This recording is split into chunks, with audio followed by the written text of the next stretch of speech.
Did you tell the Attorney General that Donald Trump's name is in the Epstein files? And we have released where President Trump's name is in the It's a simple question. file. Did you tell the Attorney General that the President's name is in the Epstein files?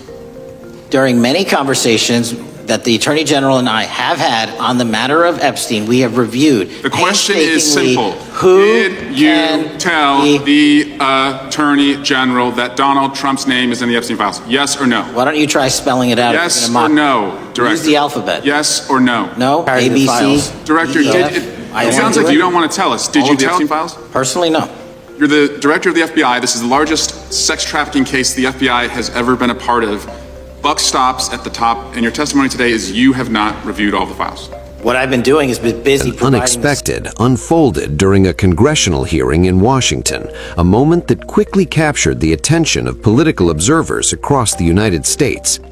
A senior lawmaker pressed the director of the Federal Bureau of Investigation with a simple, direct question. The topic was the long-running investigation into the late financier Jeffrey Epstein, a case that has continued to cast a shadow over American politics and elite institutions for years. But the exchange did not go as many expected. Instead of producing clarity, the hearing raised new questions about transparency, political tension, and the handling of one of the most controversial investigations in modern American history. And at the center of it all were three figures: FBI Director Kash Patel, Democratic Congressman Eric Swalwell, and the persistent political gravity surrounding former President Donald Trump.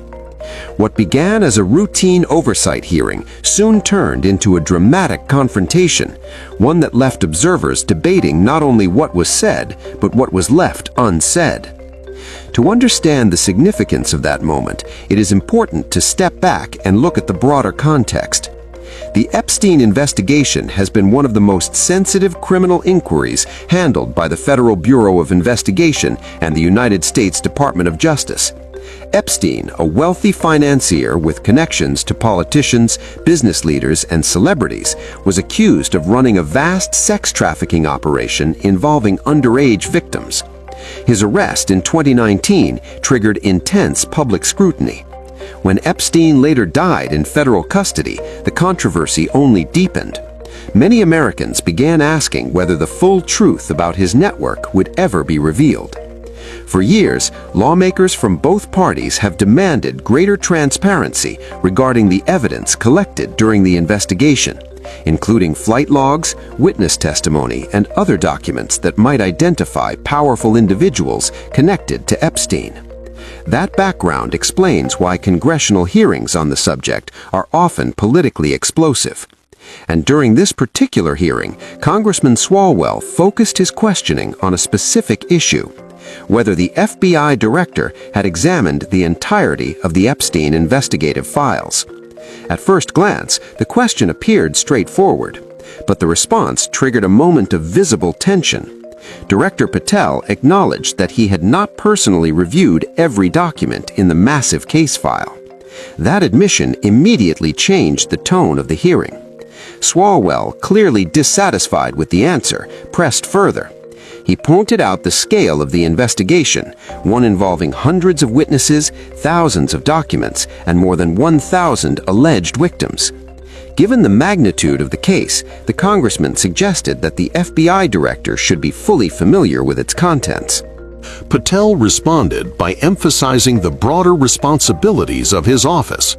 Running the FBI, he argued, requires managing national security threats, violent crime investigations, counterterrorism efforts, and numerous other priorities across the country. From his perspective, the agency operates through teams of investigators and analysts. No director personally reads every page of every investigation. Still, the line of questioning continued. Swalwell shifted to a more politically sensitive topic: references to Donald Trump within the Epstein files. The congressman asked whether Patel knew how many times Trump's name appeared in the investigative materials. Patel's response was cautious. He said he did not know the exact number. At that point, the exchange grew increasingly tense. Swalwell began proposing hypothetical numbers, asking whether Trump's name appeared hundreds or even dozens of times in the documents. Each time, Patel rejected the estimates, saying they were inaccurate. Yet he maintained that he did not know the precise figure. For many watching the hearing, this created an unusual moment. How could the FBI director dismiss specific numbers while simultaneously saying he did not know the exact count? Supporters of Patel argued that the question itself was misleading. Simply appearing in an investigative file, they noted, does not imply wrongdoing. Names often appear in documents because individuals were witnesses, associates, or simply mentioned in conversations. Critics, however, saw the exchange differently. They argued that the public deserves clearer answers when it comes to a case that has generated years of speculation and distrust. And that is where the political stakes became clear. The Epstein investigation touches a wide circle of influential figures. Any suggestion that major political leaders might appear in the evidence inevitably sparks intense debate. During the hearing, Swalwell attempted to push the issue further, asking whether Patel had informed the U.S. Attorney General, Pam Bondi, about references to Trump in the files.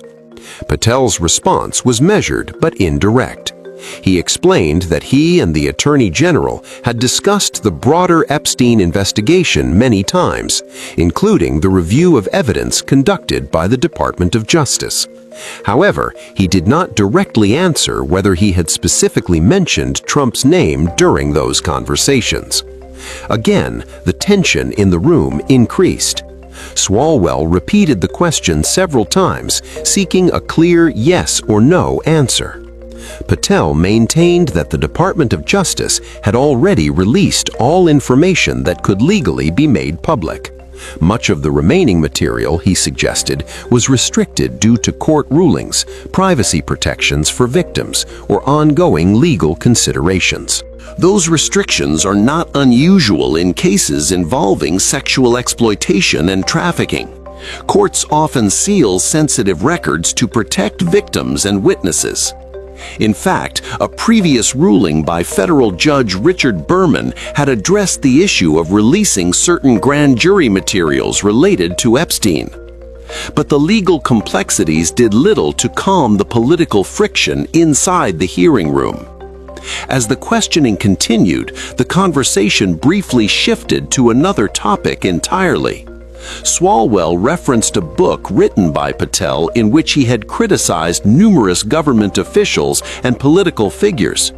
The congressman asked whether Patel would recuse himself from any investigations involving individuals he had previously criticized.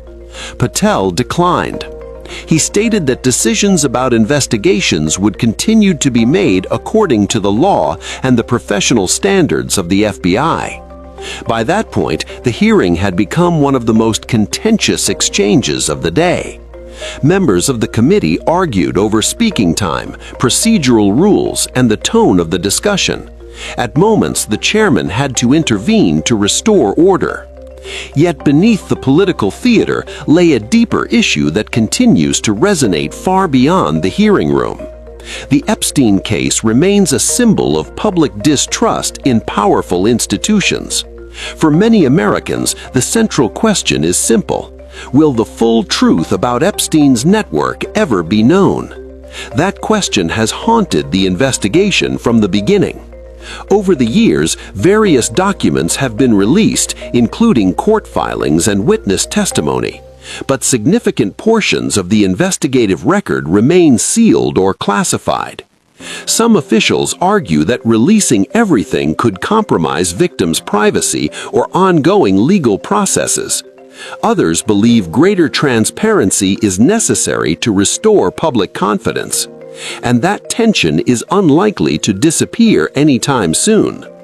The hearing also highlighted the increasingly sharp divide in Washington's political climate.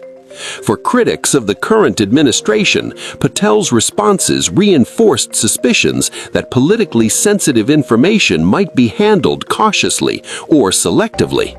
For supporters, the questioning itself looked like a political attempt to create controversy around an investigation already constrained by legal boundaries. In other words, the exchange revealed less about definitive answers and more about the deep political mistrust surrounding the issue.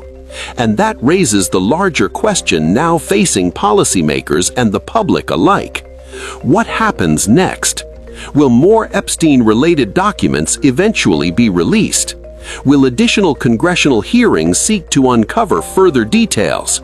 Or will the investigation remain partially hidden behind sealed records and legal limitations?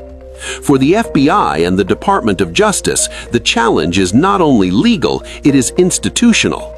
Public confidence in law enforcement agencies depends heavily on the perception that investigations are conducted fairly, transparently, and without political influence.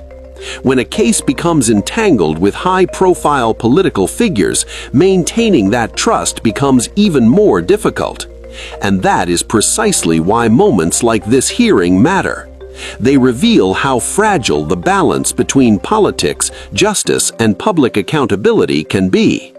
For now, the questions raised during that tense exchange in Congress remain unresolved. The Epstein investigation continues to linger in the background of American political life, a case filled with unanswered questions, sealed documents, and competing narratives.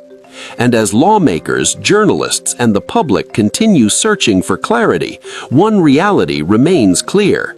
The full political consequences of this story may still be unfolding, and the answers everyone is looking for may take much longer to emerge than anyone expected.